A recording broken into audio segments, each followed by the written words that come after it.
Good morning, friends. So, welcome to the Prelims Booster session. The first topic is All India Survey on Higher Education. तो union education ministry ने एक तरह से 10th report जो है all India survey on higher education की उसको release कर दिया है. अब ये जो रिपोर्ट है ये हमारे कंट्री में हायर एजुकेशन का क्या स्टेटस चल रहा है उसके ट्रेंड्स जो है ये बताती है. ठीक है, इस बार की रिपोर्ट ने ऑब्जर्व किया है कि पिछले 5 साल में स्टूडेंट की एनरोलमेंट की रेशियो जो है, जो ग्रोथ है वो 11.4% जो है वो हुई है. ठीक है, मतलब कि 2015-16 में जितने स्टूडेंट्स एनरोल हुए थे, मतलब जितनी एडमिशन ली थी उन्होंने जितने हायर एजुकेशन में, उसके कंपैरिजन में 2019-20 में जो है वो 11.4% जो ग्रोथ हुई है उतने ज़्यादा इंक्रीज़ हुआ है स्टूडेंट के एनरोलमेंट में. ठीक है, अब टोटल एनरोलमेंट जो है हायर एजुकेशन की वो 3.85 करोड़ है. ठीक है, ये टोटल नंबर में दिया हुआ है. ग्रॉस एनरोलमेंट रेशियो क्या होती है कि वो लोग जो एलिजिबल हैं कि वो हायर एजुकेशन में हायर एजुकेशन के लिए एलिजिबल हैं, वो पढ़ने के लिए एलिजिबल हैं हायर एजुकेशन के लिए, उसमें जो है वो एक तरह से इंक्रीज़ आया है वो भी. ठीक है, 27.1% हो गया है वो नंबर, और जो है पहले वो 26.3% था. तो एक तरह से ये जो नंबर है वो भी इंक्रीज़ हुआ है, मतलब कि हायर एजुकेशन जो है अवेल करने के लिए जो स्टूडेंट्स हैं वो भी बढ़ गए हैं. फिर जेंडर पैरिटी इंडेक्स क्या होता है? जेंडर पैरिटी इंडेक्स होता है कि गर्ल्स टू बॉयज़ की रेशियो, कि गर्ल्स जो हैं वो कितनी ज़्यादा हैं हायर एजुकेशन में एज़ कम्पेयर टू बॉयज़. ठीक है, तो 1.01 इज़ अ फेवरेबल टर्म. तो एक अच्छा नंबर है ये कि फीमेल जो एलिजिबल एज ग्रुप है वो मेल्स के कंपैरिजन में वो जो है वो पहले 1 था रेशियो, अब वो 1.01 हो गया. तो ये भी एक तरह से इंक्रीज़ हुआ है. प्यूपिल टीचर रेशियो, बच्चों के कंपैरिजन में टीचर्स कितने हैं वो जो है वो रेशियो 26 है. ठीक है, ऐसे ही इसमें देखा गया है कि 3.38 करोड़ स्टूडेंट्स जो हैं वो अंडर ग्रेजुएट और पोस्ट ग्रेजुएट लेवल पर किसी ना किसी प्रोग्राम में एनरोल हैं. अब 85% इस 3.38 करोड़ के 85% जो स्टूडेंट्स हैं वो ये ह्यूमैनिटीज़, साइंस, इन सारे सब्जेक्ट्स के अंदर जो है वो एनरोल हुए पड़े हैं. ठीक है, अब टोटल नंबर ऑफ टीचर्स जो हैं वो इंडिया में 15 लाख के आसपास है, जिसमें 57.5% मेल हैं और 42.5% फीमेल टीचर्स हैं. ठीक है, तो ये ट्रेंड्स जो हैं ये इस रिपोर्ट में ऑब्जर्व किए गए हैं. अब देखते हैं ये रिपोर्ट होती क्या है. ये रिपोर्ट जो है 2010-11 का जो हमारा फाइनेंशियल ईयर था तब से ये रिलीज़ की जा रही है बेसिकली एनुअली. ठीक है, अब इसको है हमारी यूनियन एजुकेशन मिनिस्ट्री रिलीज़ करती है. इसको आप स्कूल एजुकेशन रिपोर्ट से कंफ्यूज मत करना जो एनजीओ प्रथम निकालता है. ठीक है, उससे कंफ्यूज मत करना. आपको क्वेश्चन जानबूझकर डाला जा सकता है कि ये जो रिपोर्ट है इसको भी एनजीओ प्रथम निकालता है, लेकिन इसको वो स्टेटमेंट गलत होगी और क्योंकि इसको जो है हमारी एजुकेशन मिनिस्ट्री सर्वे को निकालती है.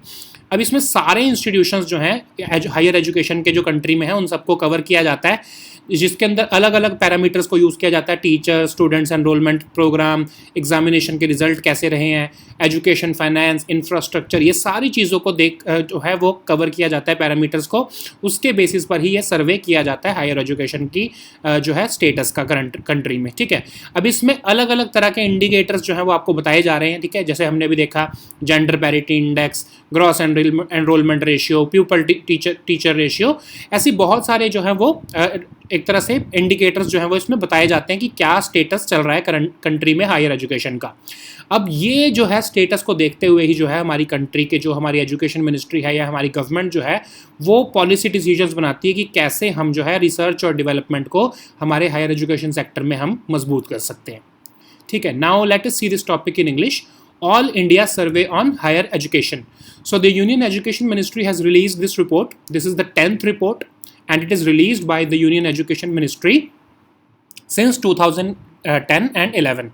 Okay, so it is the 10th report basically, and it tells us about the current status of higher education in the country. So let us see what did the report observe in this 10th report. Okay, so in the last 5 years the report has observed that we have seen a growth of 11.4% in student enrollment ratio. Okay, so there is an increase of almost 11.4% in students enrollment in higher education. So total enrollment stands at 3.85 crore currently, okay, in 2019-20. And gross enrollment ratio, now what is gross enrollment ratio? All those people who are eligible to get higher education are covered in gross enrollment ratio. So this has also increased. So almost 27.1% people are eligible to get higher education, okay, in 2019 and 20. So this has also seen an increased trend. So what does it signify? This signifies that our senior secondary education, or basically our higher education or school education, is also performing well in that category. That's why higher education, people who are eligible for higher education has also increased. Okay, so what is this gender parity and index? So gender parity index is basically a ratio where you put girls in ratio with boys. So it tells us about how many girls are there in higher education sector as compared to boys. So this has also seen an increase in trend. Okay, this increasing trend is signaling that we are having a good number of females who are eligible to get higher education. Okay, so this pupil teacher ratio stands at 26. This has also seen an increase in trend. Okay, so there are 3.38 crore students who are enrolled in some form of undergraduate and postgraduate programs. 85% of these students, they are enrolled in these categories: humanities, science, commerce, engineering and technology, and so on. So 85% of these students are mainly getting education in these 6 disciplines. Okay, so the total number of teachers stand at 15 lakh something. Okay, and 57.5% of them are male and 42.5% are female. So there is a skewed ratio of female teachers in this category. Okay, so we will have to rectify this in the upcoming years. So now let us see what is this All India Survey on Higher Education. So this is basically an All India survey which is conducted by the Education Ministry since the year 2010 and 11. Like I have told earlier, please do not confuse it with All India School Education Survey, which is basically conducted by NGO Pratham. Okay, so you may be asked a question about this also in an MCQ. So you just don't confuse it with the school education report. Okay, so this survey is conducted by the Education Ministry, and it tells us about the current status of higher education in India. So it covers all the institutions who are engaged in higher education. Okay, so this survey collects various data on the several parameters such as teacher, student enrollment programs, examination results, and so on, and it gives report in several indicators such as institution density, gross enrollment ratio, pupil teacher ratio, gender parity index. We have already seen all this in the above section. So this report basically talks to us in indicators term. So these indicators help the Education Ministry and our government to make policy decisions for the betterment of higher education in India. Okay, so now let us see the next topic, which is phishing attack. तो बहुत सारे government offices जो हैं जिसमें कि defence ministry के भी officials include हैं, उनको एक फिशिंग अटैक का टारगेट किया गया है. उनको क्या किया गया है, कुछ एक SMS आया उनको जिसमें उनको बोला कि अगर आपने कोविड की वैक्सीनेशन ले ली है तो आप इस लिंक पर क्लिक करो. ठीक है, और ये लिंक देखो आप covid19india.in.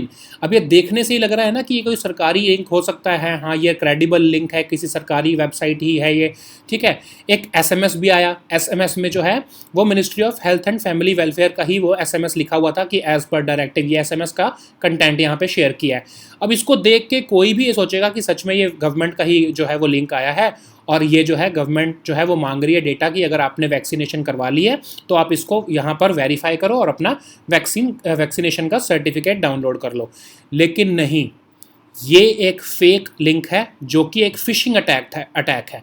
अब इसमें क्या होगा कि अगर आप इसको क्लिक करोगे आपका डेटा जो है वो कॉम्प्रोमाइज़ हो जाएगा. आपके फ़ोन में जो है या आपके डिवाइस पे बेसिकली जो है वो मालवेयर जो है वो अटैक हो जाएगा और आपका डेटा चोरी हो सकता है. तो ये एक फिशिंग अटैक है. बहुत सारे गवर्नमेंट ऑफिसेस को ये व्हाट्सएप या SMS के थ्रू ये आया है और इसको जो है वो हमारी गवर्नमेंट ने पकड़ लिया है. ठीक है, अब फिशिंग अटैक होता क्या है जनरली समझ लो. मुझे अगर आपके क्रेडिट कार्ड की डिटेल्स चाहिए, आपके ईमेल का पासवर्ड चाहिए, यूज़र नेम चाहिए, तो मैं क्या करूँगा, एक आपको ऐसा ही एक समझ लो, जैसे ये देखो कितना क्रेडिबल है ना, तो मैं आपको कुछ क्रेडिबल समझ लो, जैसे मैं आपको जीमेल का ही लिंक बना के दे दूंगा कि आप यहाँ पर साइन इन कर सकते हो अपना ईमेल आईडी को।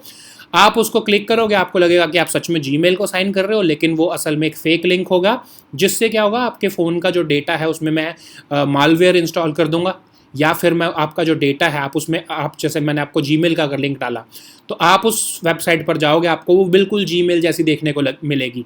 आप उस पर अपना यूज़र नेम डालोगे, अपना पासवर्ड डालोगे, जब क्योंकि वो असल में जीमेल नहीं है, वो मेरी बनाई हुई कोई वेबसाइट है, मेरे को आपका यूज़र नेम और पासवर्ड पता लग जाएगा। या फिर इन केस अगर मुझे क्रेडिट कार्ड डिटेल्स चाहिए या कुछ ऐसा आपका जो है पेमेंट की कुछ कार्ड की डिटेल्स चाहिए, तो सिमिलर सी मैं से प्लेटफॉर्म बनाकर आपको यहाँ से ठग सकता हूँ, ठीक है। तो ये मैलिशियस इंटेंट से भेजा गया हुआ एक ऐसा जो है वो कम्युनिकेशन लिंक होता है, खासकर एसएमएस या कोई व्हाट्सएप फॉरवर्ड।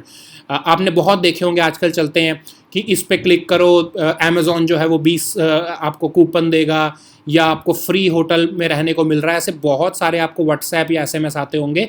नेवर क्लिक, उस पर कभी भी कोई क्लिक मत करना। जो उसमें लिंक दिया होता है वो मैलिशियस लिंक होता है, वो आपका डेटा चोरी करने के लिए बना होता है।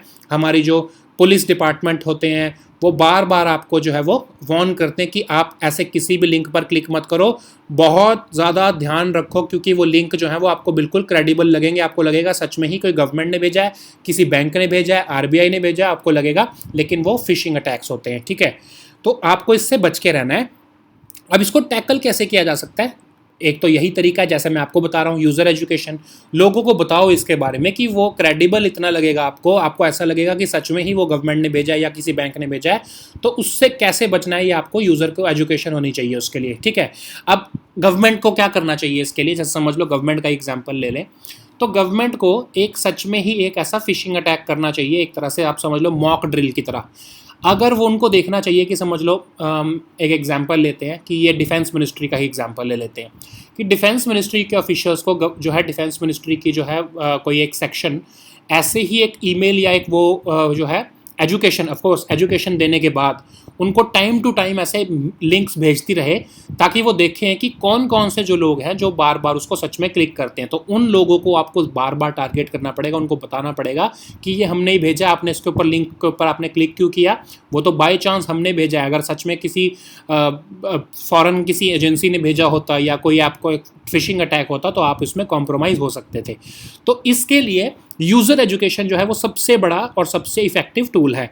दूसरा टूल क्या है कि नेटवर्क सिक्योरिटी टेक्नोलॉजीज़ को बढ़ाना, ठीक है, कि ईमेल और वेब और ईमेल सिक्योरिटी को अपने बढ़ाओ, कि आपको जो है ऐसे जो ईमेल्स आ ही ना सकें, ठीक है। आपके जो है वेब सिक्योरिटी अगर अच्छी हो तो आपकी जो है वेब सिक्योरिटी पकड़ लेगी एक फिशिंग अटैक है। फिर मालवेयर प्रोटेक्शन, यूज़र के बिहेवियर की मॉनिटरिंग करना। मैंने आपको जो एग्जांपल दिया है कि आप अपने खुद की ऑर्गेनाइजेशन, जैसे डिफेंस मिनिस्ट्री का मैंने आपको एग्जांपल दिया ना, उनके खुद के यूज़र्स के ही बिहेवियर को मॉनिटर करो कि कौन कौन से लोग हैं जो सबसे पहले उस लिंक को क्लिक करने के लिए तैयार हो जाएंगे, उनकी सबसे ज़्यादा ट्रेनिंग की ज़रूरत पड़ेगी। फिर एक्सेस कंट्रोल, कि अगर डिफेंस मिनिस्ट्री के ऑफिशियल्स समझ लो आप, उनका आप एक्सेस ही ना दो, कि आप उनको जीमेल का एक्सेस ही ना दो, तो उनको जब पता होगा कि हाँ मुझे तो जीमेल का एक्सेस ही नहीं है, तो ये ईमेल कैसे आ रहा है मुझे, मैं कैसे इस पर जो है वो लॉगिन कैसे करूँ, ठीक है। या फिर उनका एक्सेस ही इतना लिमिटेड कर दो कि सिर्फ वो गवर्नमेंट की वेबसाइट्स ही अपने कंप्यूटर पे या अपने फ़ोन पे जो है, जो भी मतलब उनके पास डिवाइस है उस पर सिर्फ वो ही खोल पाएँ जो अलाउड वेबसाइट्स हैं, ठीक है। तो यही इसका तरीका है टैकल करने का, वरना कॉम्प्रोमाइज़ हो सकता है data. Now let us see this topic in English, phishing attack. So several government offices including the defense ministry officials have been targeted via phishing attack. So they were sent an email or they were sent a WhatsApp forward or an SMS, and this website link was given. So just see this link, www.covid19india.in. So this links look legitimate. Okay, so this is this looks like a reputable government website, or this looks like a very credible website, and this link was this message was asking these officials that government wants your data, and that you have gotten vaccinated and you can download this vaccine certificate from this website. So many of these officials they fell for this and they clicked it and they got attacked by this phishing attack. So what is this what is this phishing attack? Let's see. So this phishing attack is basically you are given a very credible, a very reputed website link or a link. So like I was explaining to Hindi speaking students. So let us use that same example with you also. So if let us assume that I want your Gmail username and password. So what I will do, that I will create a Gmail uh, uh, website link, which is basically fraudulent link. So let's assume that I'll create gmail.in.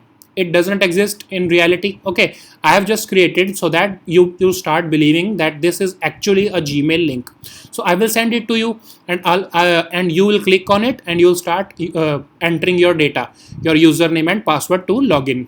Okay, so after you do that, I'll get your username and password, and I can do anything with your email ID.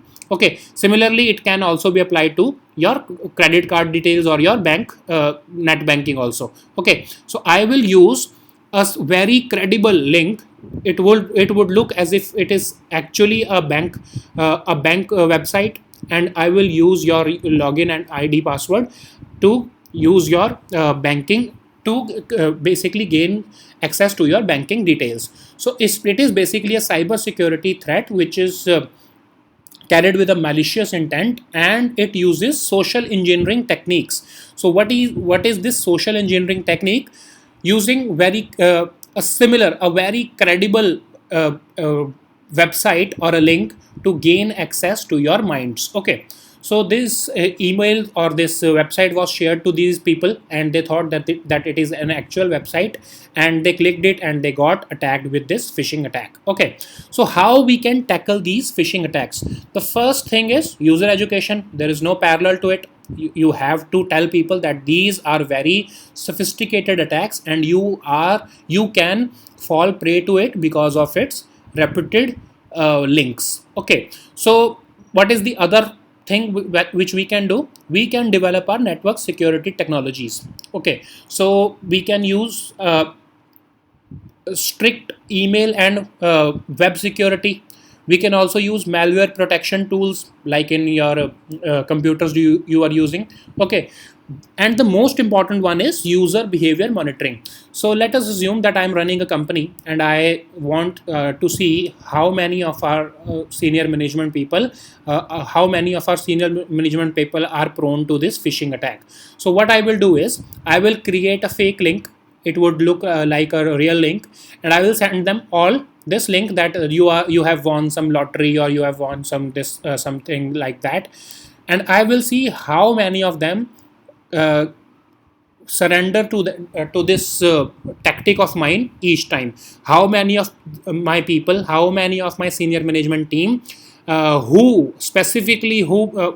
many of my people get attacked by this, or get basically attracted by this email, and they get attacked by my phishing attack. So I will have to monitor these specific people each time, and I will have to train them very hard, that and by telling them that whenever I'm giving you this link, you are clicking on them. So you have to monitor the user behavior and control their access. Okay, so if you may be knowing that in many private companies they have access control. So if you have a company laptop, you cannot access Facebook, Twitter or YouTube because of these reasons only. Okay, so that they can prevent their employees from getting a phishing attack. So access control and user behavior monitoring is a very important tool in fighting these phishing attacks. Okay, so now let us see the next topic, which is Delhi's master plan 2041.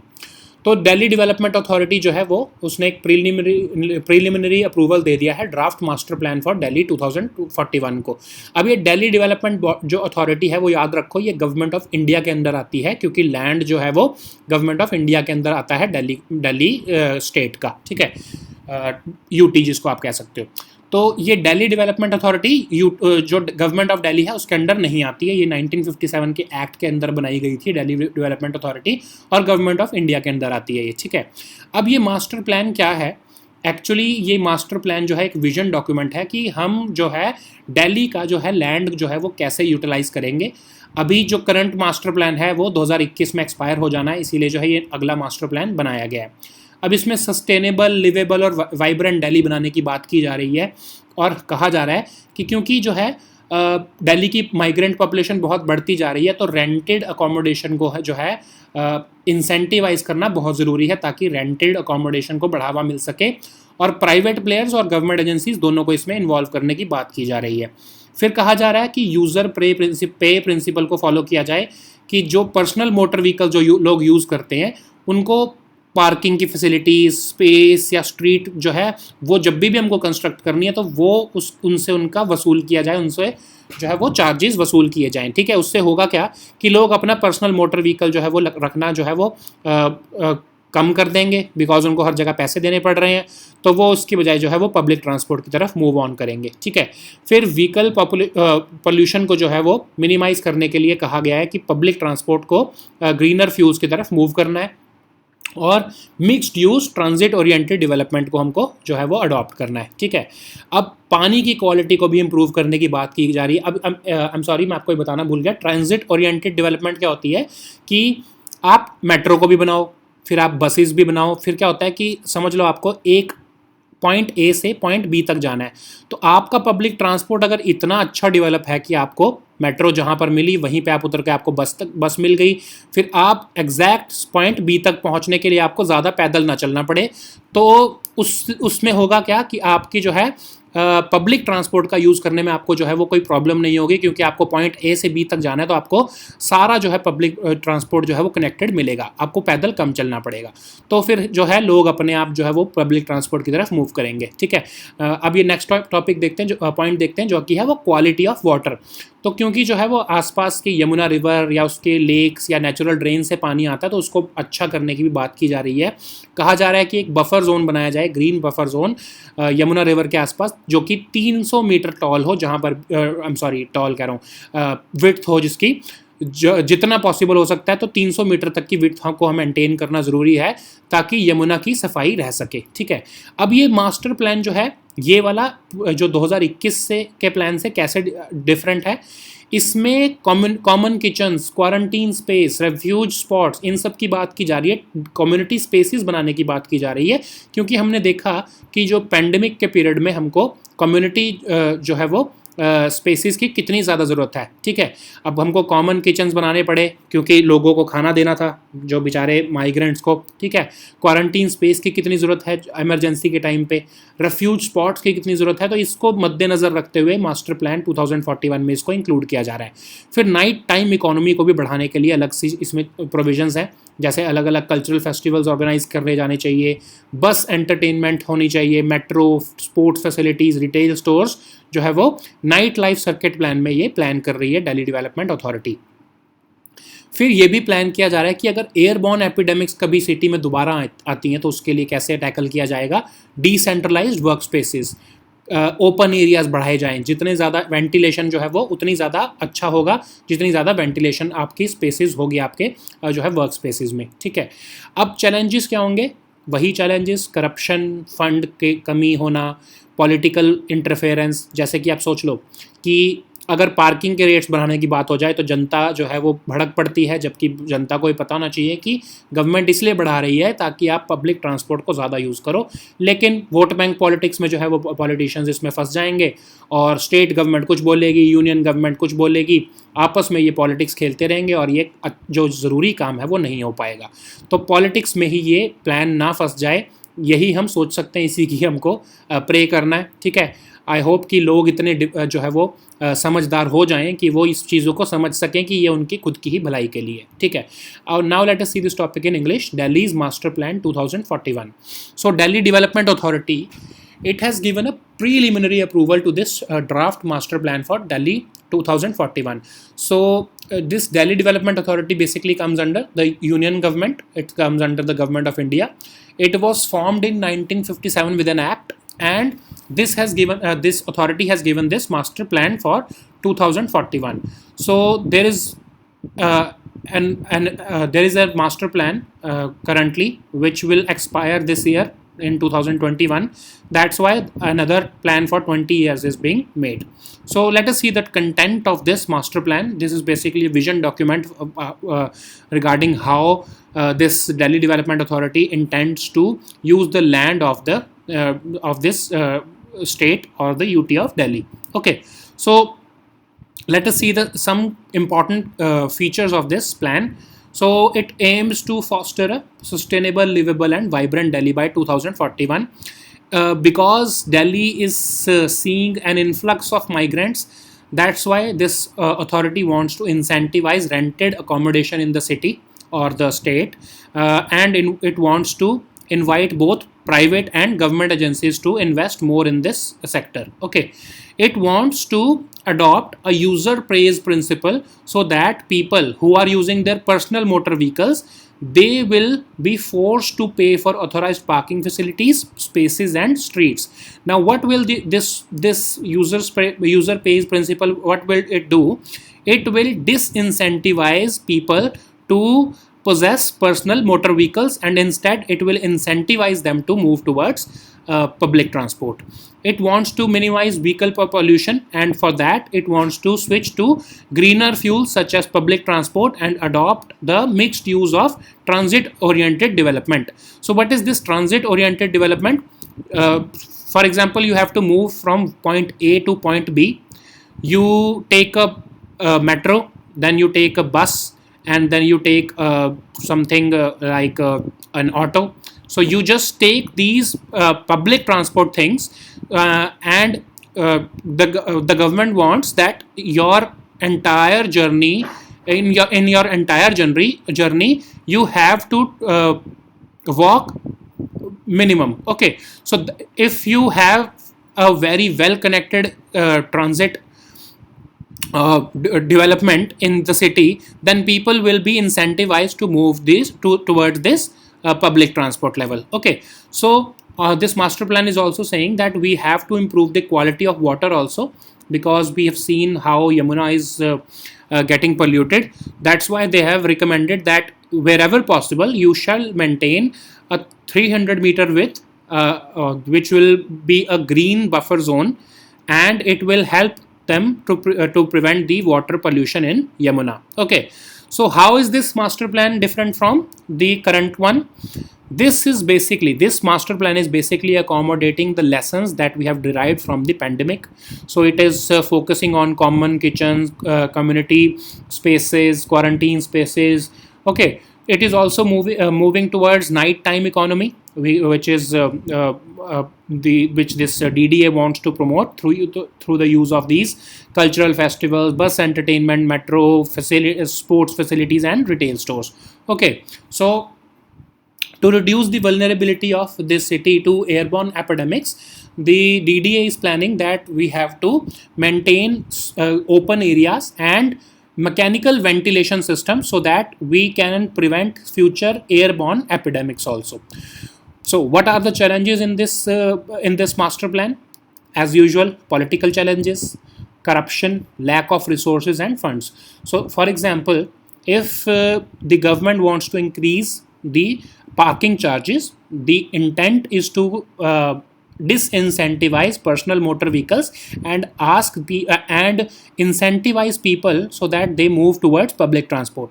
But it will become a vote bank issue for politicians, and they will not let it happen, and they will create obstacles to win petty vote bank of people. Okay, so until we develop our minds, until we start realizing that it is in the best interest of our own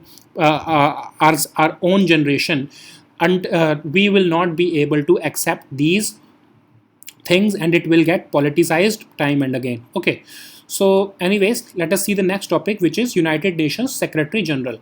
तो जो Antonio Guterres जी हैं वो दोबारा से elect हो रहे हैं second term के लिए, सेक्रेटरी जनरल के लिए. ठीक है, तो यूनाइटेड नेशन सिक्योरिटी जनरल जो है उन्होंने अप्रूव कर दिया उनकी जो अपॉइंटमेंट को. बस अब एक फॉर्मेलिटी रह गई है कि जो अब यूएन जनरल असेंबली में इनकी जो है वो एक तरह से जो जो इनको टर्म मिली है उसको अप्रूव किया जाएगा. ठीक है, एक तरह से बस वो एक फॉर्मेलिटी ही रह गई है, क्योंकि इनके सामने कोई और कंटेंडर आया ही नहीं है. अब ये इनकी सेकेंड टर्म है, 2017 में इनकी फर्स्ट टर्म थी। ये 9th UN चीफ होंगे जब से UN जो है वो फाउंड हुआ है। अब असल में यूनाइटेड नेशन सेक्रेटरी जनरल की जो पोजीशन होती है उसके ऊपर कोई टर्म लिमिट नहीं होती, जितनी मर्जी बार वो बन सकते हैं। लेकिन आज तक एक ऐसा ट्रेंड देखा गया है कि 2 से ज़्यादा बार कभी कोई यूनाइटेड नेशंस का सेक्रेटरी जनरल नहीं बना है, ठीक है। तो रिसेंटली जो हमारे इससे पीछे बान की मून जी जो थे वो भी 2 बार बने थे। उनसे पहले कॉफ़ी अनन जी जो थे जो घाना से थे वो भी 2 बार बने थे। तो ये भी अब 2 बार ही बन रहे हैं, ठीक है। अब इलेक्शन कैसे होता है, कैसे चूज़ किया जाता है? जो सेक्रेटरी जनरल है उनको अपॉइंट तो जनरल असेंबली करती है, लेकिन रिकमेंडेशन कौन देता है? Secretary UN security council. Okay, तो यूएन सिक्योरिटी काउंसिल में आपको पता है कि परमानेंट मेंबर्स भी हैं। तो अगर किसी एक ने भी वीटो कर दिया तो वो सेक्रेटरी जनरल जो है पर्सन नहीं बन सकता। अब सेक्रेटरी जनरल जो है वो जनरली यूएनएससी जो है वो क्लोज डोर सेशंस में जो है वो सिलेक्ट करते हैं, और जब यूएनएससी सिलेक्ट कर लेते हैं किसी भी पर्सन को तो उसके बाद जो है जनरल असेंबली का सिर्फ अप्रूवल लेना पड़ता है। बहुत वो एक तरह से फॉर्मेलिटी ही होती है, ठीक है। अब जो है यूएनएससी में आपको पता है ना 5 तो परमानेंट मेंबर्स हैं, लेकिन 10 जो है वो नॉन परमानेंट मेंबर्स भी होते हैं। इस टाइम पर इंडिया भी एक नॉन परमानेंट मेंबर है। तो सिक्योरिटी काउंसिल जो उससे जो अप्रूवल लेना होता है उसमें भी जो है, क्योंकि टोटल 15 मेंबर हो गए, 5 परमानेंट मेंबर्स और 10 जो है वो नॉन परमानेंट मेंबर्स, तो 15 में से 9 वोट्स को सिक्योर करना पड़ता है। तब जो है वो सेक्रेटरी जनरल जो है वो चूज़ किया जाता है यूएन सिक्योरिटी काउंसिल द्वारा, ठीक है। उसके बाद जनरल असेंबली में जब पास हो जाता है, अप्रूव हो जाता है, तब वो पर्सन यूएन सेक्रेटरी जनरल बन जाता है। और कोई कंडीशंस होती हैं क्या? कि एक यूएन मेंबर स्टेट का एक तरह से स्पॉन्सरशिप होना ज़रूरी है। अब जैसे जो एंटोनियो गटर्स जी बन रहे हैं, इनको पोर्चुगल, इनकी खुद की कंट्री, ये वहाँ के प्राइम मिनिस्टर रह चुके हैं, उन्होंने ही इनको स्पॉन्सर किया, एंडोर्स किया है। तो किसी ना किसी यूएन मेंबर स्टेट, जो कि 193 मेंबर स्टेट्स हैं, उनमें से किसी एक ने आपको रिकमेंड किया होना चाहिए, तभी आप जो है वो सेक्रेटरी जनरल के लिए खड़े हो सकते हो। उसके बाद जो है 2015 में कुछ और रूल्स भी बनाए गए, जिसमें सिलेक्शन प्रोसेस को कहा कि आप थोड़ा और ओपन और ट्रांसपेरेंट करो। उसमें क्या हुआ कि जितने भी कैंडिडेट्स हैं उनका रिज्यूमे भी देखा जाने लगा कि वो हाँ क्या वो इसके लिए एलिजिबल हैं या क्या वो इसके लिए सूटेबल हैं, ये सब भी देखा जाने लगा। और उनको ओपन सेशंस भी करने पड़े हैं, ठीक है। तो मतलब कि आप समझ लो एंटोनियो गुटेरेस जी हैं, इनको ओपन सेशंस में सारे जो हैं यूएन के मेंबर स्टेट्स के जो डिप्लोमेट्स हैं उनको बताना पड़ा कि मैं अगर बनूंगा तो मैं ऐसे करूंगा, मैं ऐसे करूंगा, मैं ये प्लान्स हैं मेरे, ठीक है। तो एक तरह से ओपन सेशन जिसमें उनसे लोग क्वेश्चंस भी पूछ सकते हैं, ये ओपन सेशंस भी कंडक्ट करवाए जाते हैं, ठीक है। 2015 से ये रिफॉर्म्स आए हैं। अब जो यूएन सेक्रेटरी जनरल है वो करते क्या हैं? बेसिकली वो चीफ एडमिनिस्ट्रेटिव ऑफिसर की तरह होते हैं एक तरह से। वो जो है एक सिविल सर्वेंट होते हैं, या सीईओ आप लगा लो। यूनाइटेड नेशंस के जो हैं बेसिकली वो स्पोक्स पर्सन होते हैं, और जो है पुअर और वल्नरेबल पीपल जो हैं वर्ल्ड वाइड उनकी वॉइस की तरह काम करते हैं। और यूनाइटेड नेशंस के जो ऑर्गन्स हैं उनके फंक्शंस जो हैं वो उन्हीं को एंट्रस्ट किए जाते हैं। Apart from many other functions उनको बहुत सारे और भी अपार्ट फ्रॉम दीज फंक्शंस उनको और भी बहुत सारे फंक्शंस दिए गए हैं। अब जो है जितने भी सेक्रेटरी जनरल्स हैं वो जनरली ऐसी मेंबर स्टेट से बनाए जाते हैं जो कि बहुत छोटी हैं या फिर बिल्कुल मिडल साइज न्यूट्रल पावर्स हैं, जो कि ऐसा कभी नहीं होगा कि मतलब अभी तक तो नहीं देखा गया कि कोई बड़ी कंट्री के जो मेंबर्स जो कंट्रीज़ हैं जैसे यूएस या सोवियत जो थे या फिर चाइना, उनकी कंट्री के मेंबर्स जो थे उनकी कंट्री के सिटीजन्स को जनरली नहीं बनाया जाता है। कोई ऐसी बार नहीं है इस चीज़ पर, लेकिन एक कन्वेंशन बन गया है कि जो छोटी कंट्रीज़ हैं उनको ये मौका दिया जाना चाहिए। आज तक जितने भी यूएनएसजी बने हैं वो सारे ही मैन रहे हैं, कोई विमेन जो है वो यूएनएसजी नहीं बनी है आज तक, ठीक है। So now let us see this topic in English. United Nations secretary general. So United Nations security council has basically approved the nomination of Secretary General Antonio Guterres for a second term. Now this nomination will be forwarded to the United Nations General Assembly. It will basically be it will merely be a formality because he has already been recommended by the United Nations Security Council, and he will be elected for the second term. So his first term started in the year 2017, and he is the 9th UN chief since the international body's founding in 1945. Actually, there is no term limit. A person can be a UNSG for any amount of terms. He or she has no term limits to this post. But there has been a trend. There has been no UNSG who has served for more than 2 terms. Okay, so he will also be serving for the second term. So let's see how this UNSG is selected. So this United Nations Security Council recommends to the General Assembly that we have selected this concerned person, this XYZ, as the next UNSG, and then this General Assembly votes upon it and it appoints the UN Secretary General. Okay, so as you know, and in the UNSC, these 5 members are enjoying the veto power. So any of these 5 permanent members can veto the nomination of any candidate. It has happened before, twice basically. Once the US vetoed the nomination of a person who was from Egypt. I can't recall his name, but when he was to seek the second term in at UNSG, US vetoed it, and that person could not secure the. That's why that person could not become the UNSG. Similarly, China also vetoed the second term of a diplomat from Austria. So he also could not become the Secretary General for the second time. Okay, so for a UN Secretary General to get chosen, this UN Security Council has to approve his nomination, and then it has to be appointed by the UN General Assembly. Okay, so as you know that this UNSC also has 10 non-permanent members also. India is also a non-permanent member in this term. So for any candidate to get the approval of United Nations Security Council, that person has to get at least 9 out of 15 votes, and once he secures this 9 votes, his name is recommended to the United Nations General Assembly. Is there any other condition? Yes, that a person to get nominated or to get elected as a UNSG, that person has to secure the recommendation of a UN member state. So like this Antonio Guterres ji, he has been recommended by his own country, Portugal. So he has secured the recommendation by a UN member state. Since 2015, there have been some major changes. They want this General Assembly wanted to make this selection process more transparent. So it has basically introduced new criteria that resumes of these candidates have to be shared. They have to conduct some open sessions in which other member states can ask other member states and the diplomats can ask this candidate a question or two, and based upon that, these candidates are basically nominated to the UN Secretary General election. Okay, so what does this UNSG do apart from other administrative functions? He is the spokesperson of the UN and its all its bodies, and it is and that the UNSG is the voice of the poor and vulnerable people of the world. Okay, so all secretary generals, this is not a condition, but it has been a convention that all secretary generals have come from member states who are basically small or medium sized neutral powers, and all of the 9 occupants who have been the UNSG till now, they have been men. So there has been no women who has ever occupied this position. So it's a matter of shame that there is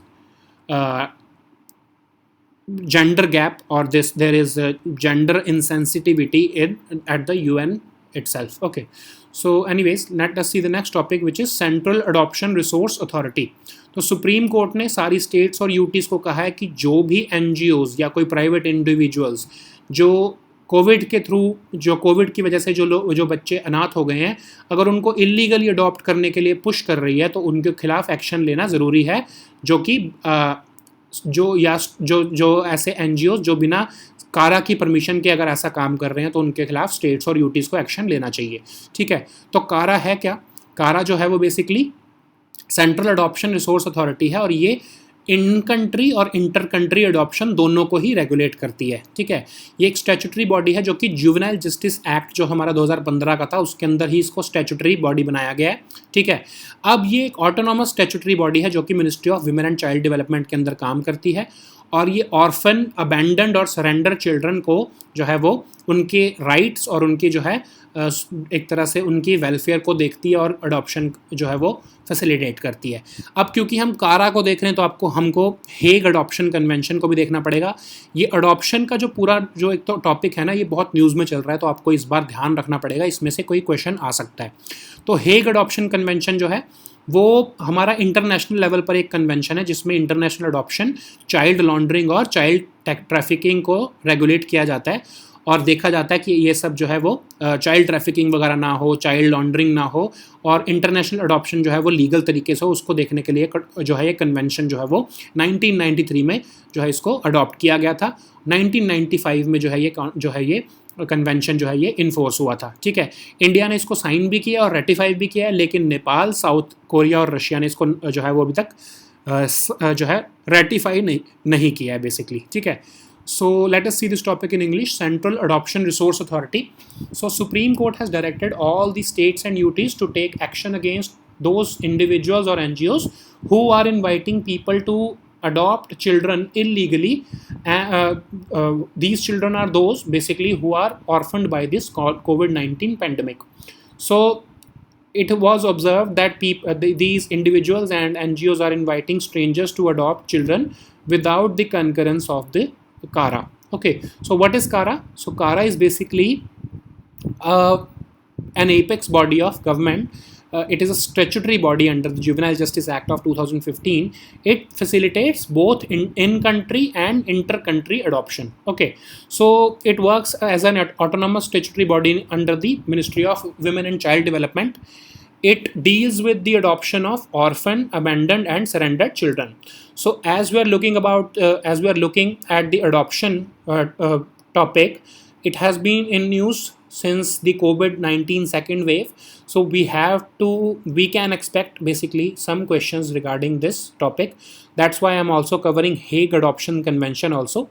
So you just read this also. Okay, so this Hague Adoption Convention was adopted in 1993 and it came into force in 1995, and it deals with inter-country adoption, international adoption, child laundering and child trafficking.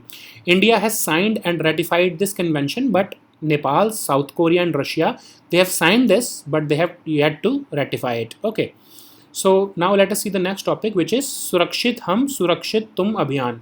तो ये नीति आयोग जो है और Piramal foundation ने मिलकर इस अभियान को चलाया है 112 एस्पिरेशनल डिस्ट्रिक्ट्स में।